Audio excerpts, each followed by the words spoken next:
সেলাই মেশিন পাইছি, আমার খুব খুশি। আমার কাজও শিখতে, আমরা কাজ করব, জামা কাটবো এবং বাচ্চাদের ছোট ছোট প্যান্ট কাটবো, বড় মানুষেরও কাটবো, লাগে মেশিনে কিন্তু লাগে। অনেকে বলে আপু আমার গেঞ্জিটা দাও তো একটু, মানা করতে পারবো? অবশ্যই সেলাই করি, সে কিন্তু সেও খুশি। অন্যের মেশিন দিয়ে আমি কাটছি, অন্যের মেশিনও সেলাই করি, আমি নিয়ে বেড়াইতেছি।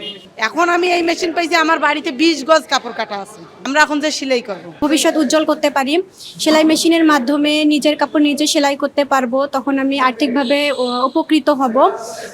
এই জন্য আমি হচ্ছে বসুন্ধরা শুভ সংঘের সকল সদস্যকে এবং চেয়ারম্যান এমডিকে আমার আন্তরিকভাবে শুভেচ্ছা অভিনন্দন জানাই। আমার খুব স্বপ্ন ছিল একটা সেলাই মেশিনের, যাতে আমি নিজে কাপড় সেলাই করতে পারি, নিজের কাপড়, এবং আমার ফ্যামিলিতে সচ্ছলতাও আসবে।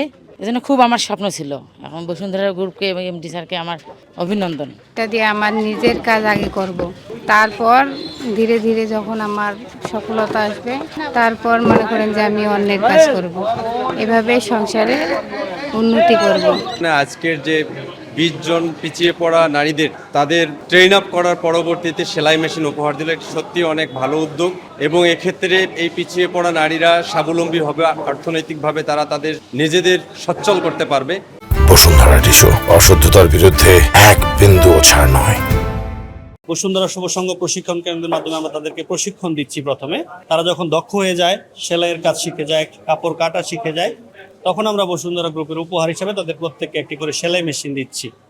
তো এই কাজটা কিন্তু আমরা দীর্ঘদিন ধরে করছি, প্রায় 3 বছর হলো। এই 3 বছরে আমরা 3000-এর মতো নারীর হাতে কিন্তু এই সেলাই মেশিন তুলে দিতে পেরেছি। আজকে গঙ্গাচড়ায়, রংপুরের গঙ্গাচড়া উপজেলায় চরের যারা অসচ্ছল পরিবারের দরিদ্র নারী, তাদেরকে আমরা খুঁজে বের করে তাদেরকে কিন্তু যখন প্রশিক্ষণ দিয়ে দক্ষ হয়ে গেল তারা, আজকে তাদের হাতে আমরা আনুষ্ঠানিকভাবে সেলাই মেশিনটা তুলে দিলাম। এবং যেই মানুষগুলোকে এই পর্যন্ত সেলাই মেশিন দিয়েছি, আমরা তাদের খোঁজ খবর রাখছি বসুন্ধরা শুভ সংঘের মাধ্যমে। খোঁজ খবর নিয়ে আমরা যা দেখতে পাচ্ছি যে তারা কিন্তু অনেকেই স্বাবলম্বী হয়েছেন, তারা তাদের সংসারে সচ্ছলতা ফেরানোর চেষ্টা করেছেন এবং অনেকে পেরেছেন, অনেকে চেষ্টা চালিয়ে যাচ্ছেন। আমরা চাচ্ছি এটাই যেন তারা প্রত্যেকে সচ্ছল হয়, তারা যেন স্বাবলম্বী হয়, এবং বসুন্ধরা গ্রুপের মাননীয় চেয়ারম্যান স্যারের যে স্বপ্ন গ্রামের দরিদ্র নারীরা স্বাবলম্বী হবেন, সেই স্বপ্ন যেন পূরণ হয়, এই আমাদের এই প্রচেষ্টা এইভাবে অব্যাহত থাকবে। যুব সংঘকে অসংখ্য ধন্যবাদ জানাচ্ছি।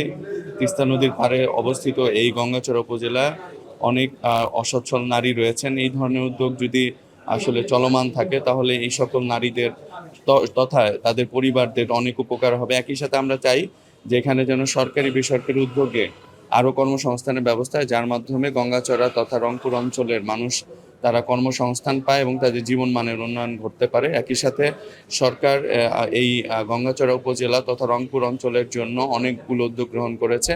সে উদ্যোগের পাশাপাশি যদি বেসরকারি উদ্যোগগুলো চলমান থাকে, তাহলে আমরা বিশ্বাস করি যে গঙ্গাচড়া তথা পুরো উত্তর অঞ্চলের মানুষের জীবন মানের উন্নয়ন হবে।